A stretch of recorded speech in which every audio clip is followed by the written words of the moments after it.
Good evening and welcome to our show. Today we have a very special guest, Merit Bisrat. He's the founder and CEO of Pragma Investment Advisory. Yes. He's also worked as the Business Diplomacy Officer for the Ministry of Affairs of Ethiopia. Yes. He also has a Bachelor of Arts degree in Business Administration from Lincoln University in Auckland, Bachelor of Arts in Governance and Development from Jima University, and a Bachelor of Arts in Global Studies and International Relations from New Generation University College. Yeah. It's safe to say he's an expert. Thank you. Thank you for having me.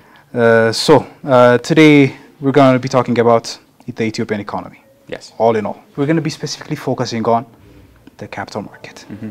So, what is the capital market? Give our audience a bit of highlight. Mm-hmm. Tell us about the capital market. Okay. Wonderful. Thank you. It's a pleasure to be on the show. So let's start with the basic definition. What capital market is? So a capital market is a market where people, buyers and sellers, come together and to exchange capital via securities. So the securities could be security is a means of exchanging capital. So that capital, from in a simple term, so for any business or for any company to start business, or if they need financing, there's two means of financing, right? You can finance it either through debt or through equity, right? So, but when a company issue an equity, so they issue equity, where a share certificate, right? Yeah. That's one means of moving capital. The other thing is that if a company or if a government or if a state or anybody who wants to borrow from the public, they issue a certificate of debt, right? So we call it fixed income. On the others, if the type of securities you want to provide them a share or you want to provide them a part of your profit, it becomes equity securities. So by using this kind of means, basically this market invites people who have a lot of savings and people who want capital. So by using these securities, they exchange capital. So if I have, like, say, millions of birr saved, either I could borrow it to the government, or either I buy a company share through it. So in this form of exchange of securities, it needs a specific market, right? Just like any market, like you have a car market, a car dealership market, you have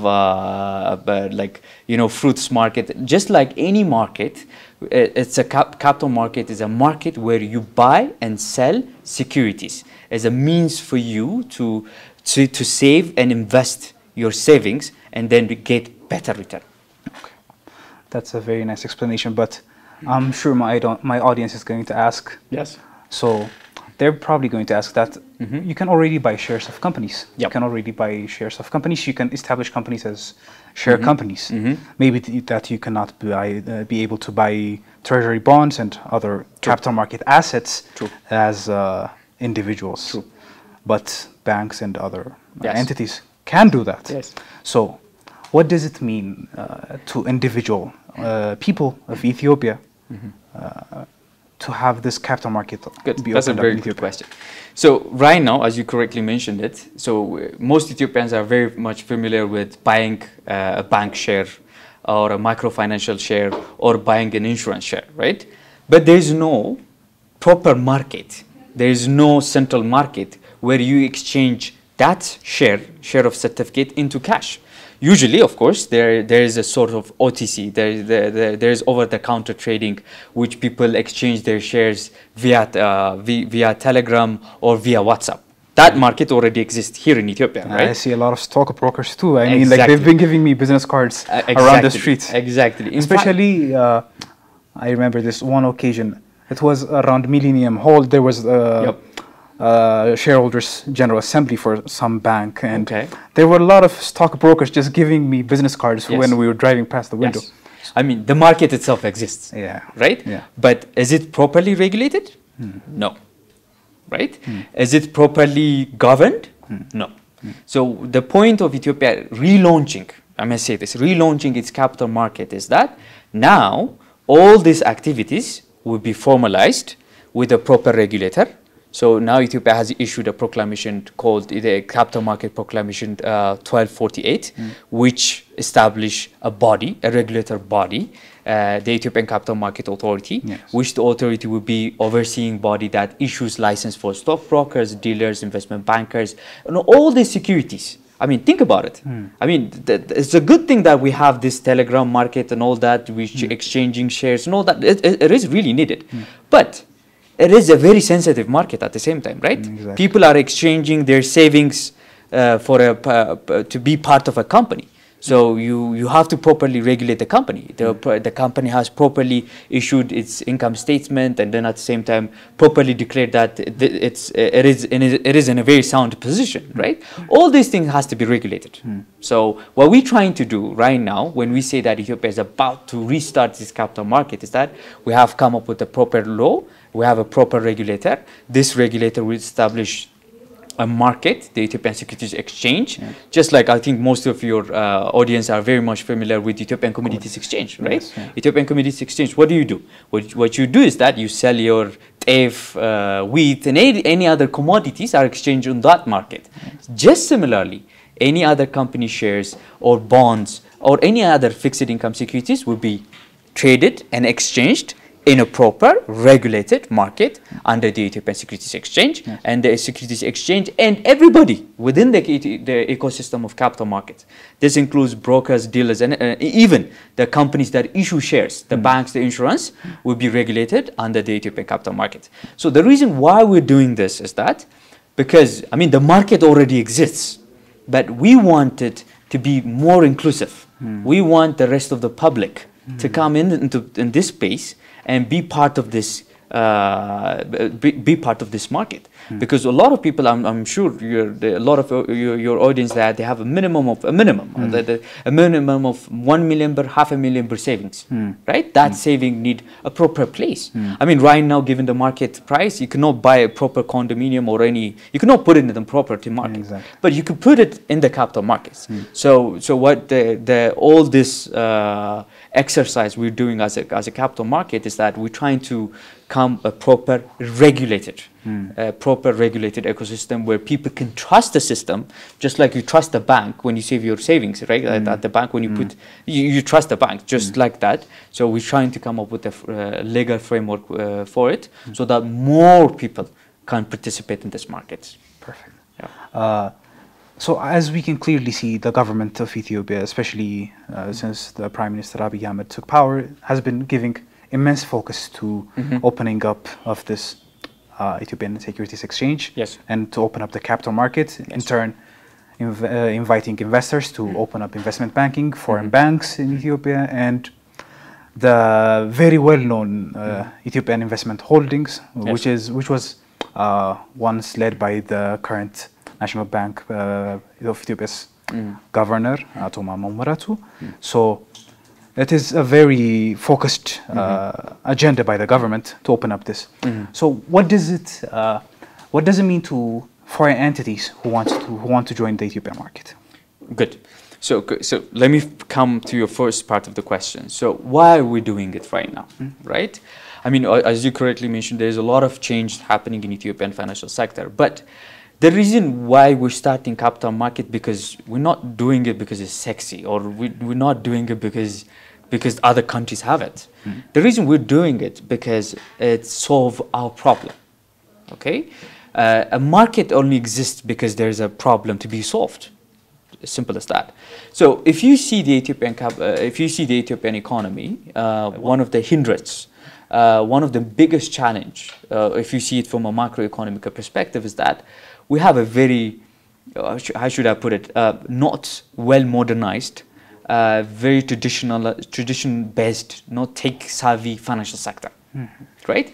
A financial sector, you have to understand it. A finance is like for anybody, if you put it in an analogy of human anatomy, a finance sector is the blood vessel of a country, right?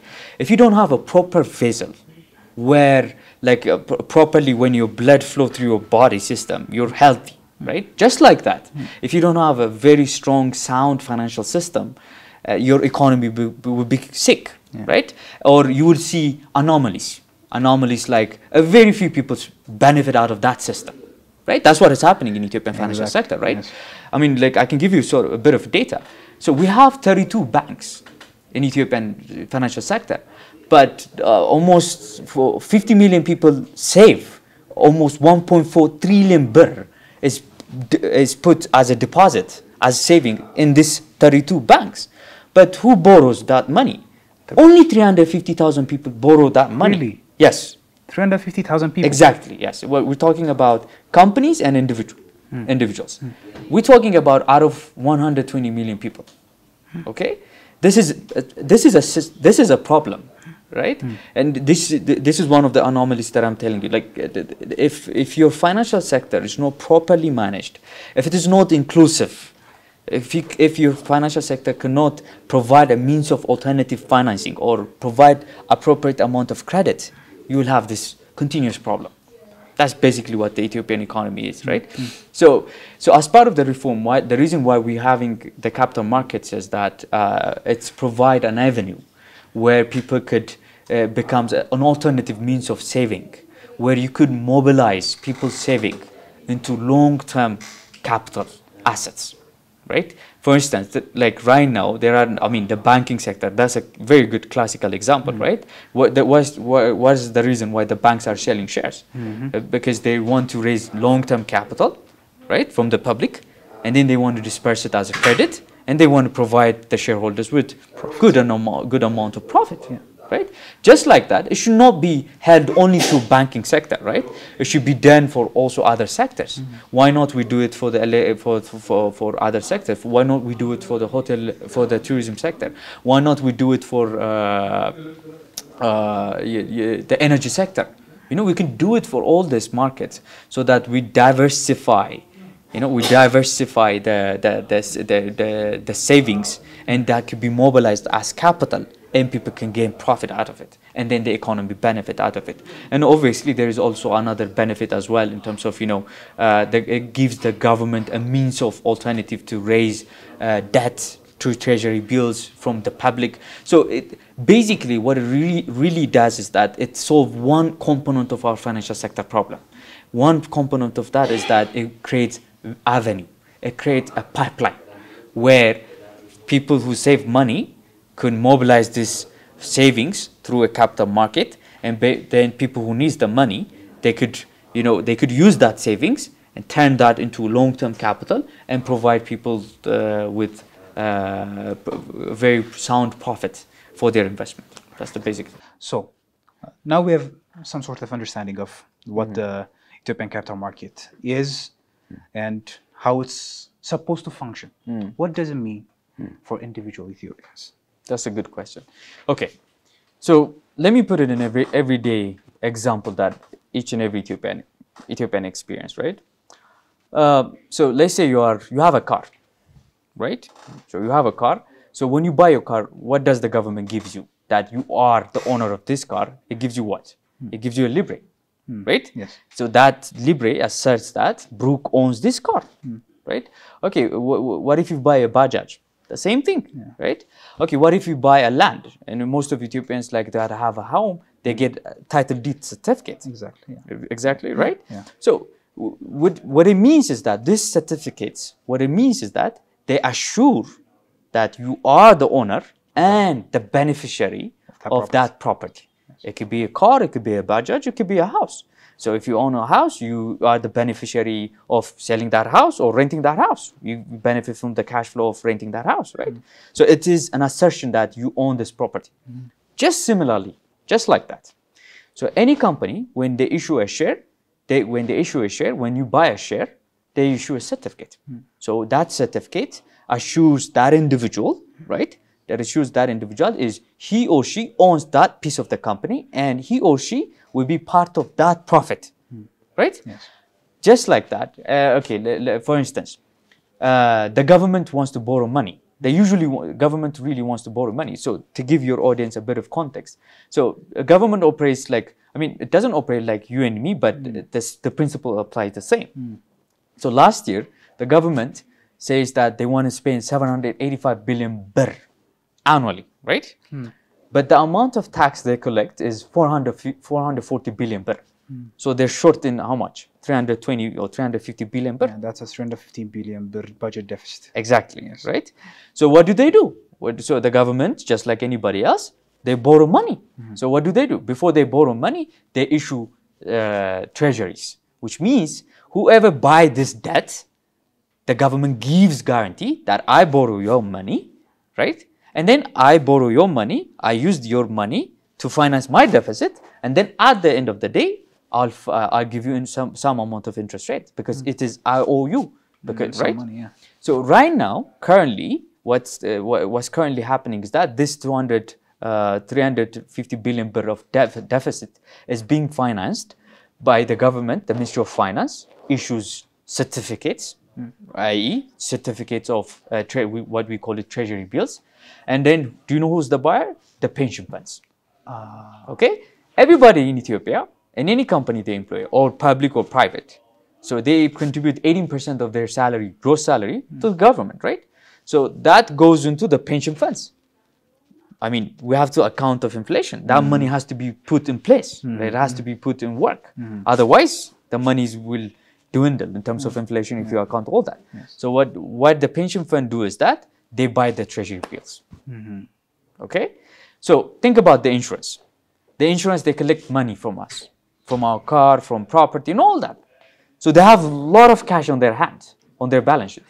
So there is inflation. So they need to get some amount of return to it besides the premium they issues. Yeah. Right? I mean, if there is a claim to it, of course, they provide it as a claim, but there is a significant amount of money that will be reside in their balance sheet. So what do? They buy government treasuries. So that's how the government finances deficit. So when we have capital markets, all these activities will be under one market.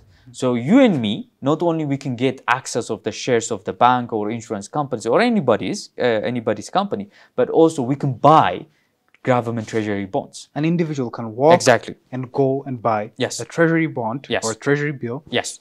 for the Ethiopian government. Yes. So basically, which means if you have a saving of 1 million birr, you can give the government that money. You borrow the government your money, yeah. and then the government will use that money and then will provide you interest rates. So let me give you context. So right now, so the government issues treasury bills. Okay, these certificates are there to assure that the government borrows money from you, right? This is what we call it treasury fixed income securities, right? This is certificates, okay? So right now, so the government has different tranches. There's 29 days, there's 90 days, there's 180 days, and there's 360 days, okay? So if you buy, right now, if you buy 91 days of treasury, which means if you borrow 1 million birr to the government, 1 million birr to the government for 91 days, 91 days, mind you, right now, that bond, that treasury note yields 12%. So the government, after a year, after annualized return, we're talking about annualized return, after a year, it will give you 120,000 birr on the 1 million birr that you borrow to the government. That's better than a lot of banks' interest rates. Yes. Yes. I mean, it doesn't take a genius to figure it out, exactly, right? Yeah. Most of the Ethiopians, they use banks, but the banks only provide you 7% of interest, right, after a year. But this one yields 12%. Yes. So you get a better return. So, but all these securities, there's no means for you and I to buy it. There's no means for the public to participate in this kind of market. So what capital markets really does is that it gives you an avenue, a place where you diversify your savings, where you buy this kind of certificates, this kind of securities. Either you can buy government debt, which means you're borrowing the government money, and then the government will give you back interest rates on the borrowed money, okay? Or you can buy bank shares, okay? Or, okay, let me tell you the other thing. Or corporate bonds. There is corporate bonds. So right now, we all know the Ethiopian Electric Power. Right, the Ethiopian Electric Power is the state-owned enterprise responsible for generating the power and also building the dam. Okay, right? Really? Oh, yes, the GERD. Okay. Okay. So this company is a massive company. I mean, they have a lot of projects. They're doing a lot of one of the biggest projects is GERD, right? The Grand Renaissance Dam, right? So they need a lot of financing. So because there is no capital market, if they want to borrow money, what they do is that they issue a debt certificate or a corporate bond. So what it basically means that Ethiopian Electric Power would say, I need this X amount of billions of birr to borrow, and then I'll pay you back after this interest rate after this time. So right now, because there is no capital markets, the Ethiopian Electric Power and also the city administration of Addis Ababa and also regional states, what they do is that they issue this they issue this debt certificates, which we call it, if it is a company, it's called corporate bond. If it is a municipality, in this case, Addis Ababa's municipality, I mean, because they also need working capital to finance their budget, right? So they issue municipality bonds, okay? But right now, there's no capital market. Who buys it? The Commercial Bank of Ethiopia buys it. Okay, so all these bonds, on average, annual interest rate of what they yield is around 12%. Yeah. Okay. Okay, so all these certificates can be part of the capital market where you and I can buy them. You see, so just like I said, the previous example that I gave you, when you owe a car, the government gives you a libre, or when you own a land, you get the land title deed certificate. So just like that, in the capital markets, just like that, when you buy a company share, the company provides you that certificate, ownership certificate. Or if you're buying a government debt or treasury bills, the government assures you that the government borrows the money from you, and then the government will provide you a 12% annualized return on the borrowed money. So all these certificates, once you buy them, so you want to exchange them into cash, right? Let's say, for instance, a very good example. If I own 91 days or 360 days treasury bill, okay, I'm waiting for 12% interest rate on it, 12% return on it, right? But let's say that after 6 months, I wanted to change it into cash. Where's the place that I can convert that security into cash? To liquidify it. Yeah. Okay. There's no market to it. So this is what the capital markets provide you. So you can go out and sell your share or your securities. Yeah, you can go in that market. If I have government debt, I can sell it to you through that market. Or if I have bank shares or insurance shares, if I want the cash immediately, I just go to on the Ethiopian Securities Exchange, and then I provide you that security, and then you exchange me that cash for that security. So it's just like any market. It's just like buying car. It's just like buying a land, buying a property. The only difference is that what you're buying and selling is it is a security. It is a certificate. It is a certificate that holds capital. That's why we call it capital markets. That certificate, either it could be debt or it could be equity. If the company issues you a share, which means you're becoming part of the share, you could become part of the profits. To some extent, that already exists in the Ethiopian market. Yeah. But the other thing which does not exist is that the fixed income securities. Exactly. Yeah. So the government treasury bills, the corporate bonds that I told you about, the municipality bond that I told you about, now it becomes available for any Ethiopians. So that way they diversify their savings, and instead of putting everything in the bank, so you can put it in the capital market and then get 12%, 10% return on it. So which means it's just diversify your savings. And then at the same time, you're getting better return for your savings. And then at the same time, people who really need the capital, i.e. in this case, the government or the bank, the municipality, they're using your money to run their expenses or to run their projects, which all in all benefit everybody and then grows the economy. Exactly. So that's how any normal Ethiopian can benefit out of this market. So when the public participate in this kind of market, what you seriously need is that you need a proper regulator. That's why we have the Capital Market Authority. You need a marketplace, which is yet to be established, the Ethiopian Securities Exchange, where all the securities, all the certificates will be exchanged. Okay, and then you need a proper broker, dealer, and all that who are licensed by the regulator, because this is not a joke. We're talking about millions of billions and millions of billions of birr worth of capital who's owned by the public. So it needs to be properly regulated, right? I mean, wouldn't you agree? Exactly. Yes, because it would create a lot of issues. Yes. I mean, corporate fraud is one of the largest concerns of opening up a capital market. Yeah. I mean, at the end of the day, when I buy any securities, I want to be not only I want to feel secure, but I know that for sure When I buy the government securities, after a certain date, depending what type of securities that I buy, the government will pay me back my principal and then my interest as well, right? Or when I buy a bank share or an insurance share, that company is properly well regulated in terms of it has a proper management, right? It's executing what it means in their prospectus or in terms of goals, and then they're providing me the profit they promised, right? All these things it has to be properly regulated. Otherwise, people will lose trust. And one thing we should always remember for your audience, one thing you always have to remember is that in financial markets, in capital markets, in financial markets generally, what people buy and sell is trust. That's what it all boils down. Either you can issue a debt security or you can issue equity security. I don't care what you do. At the end of the day, when a client comes or when any public, a shoe shiner or anybody, when they join this market, what they're buying is trust. At the same time, what they're selling is trust. So all this trust need to be facilitated properly. Every actor has to be properly regulated, and we have to have certain amount of standard in terms of when we operate in this kind of market, because we're talking about millions of people's money, right?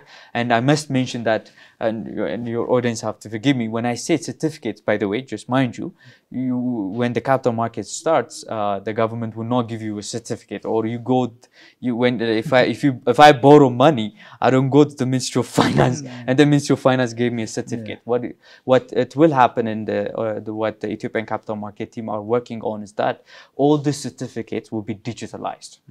Okay, so it will be digitalized just like you have the mobile money. I mean, if I have 100,000 birr in cash, if I put it in my CB birr mobile or Telebirr, whatever, any mobile money, it becomes digitalized, right? So the same token will apply for the capital markets, because, time is everything, and then you want to move that capital immediately. So it makes it efficient, it makes it better. Yeah. All in all, we're digitalizing everything, and that comes with its own set of challenges, such as cybersecurity. But that's another topic for another day. I feel like in the Ethiopian economy, I feel like the elephant in the room is inflation more than anything. And I feel like this has some role in countering inflation, as people are losing places to invest their money and trying to avoid inflation, and some people are capitalizing on the inflation to make a living. Property goes up. I don't think it's healthy in any economic terms the way Ethiopia's property inflation is going.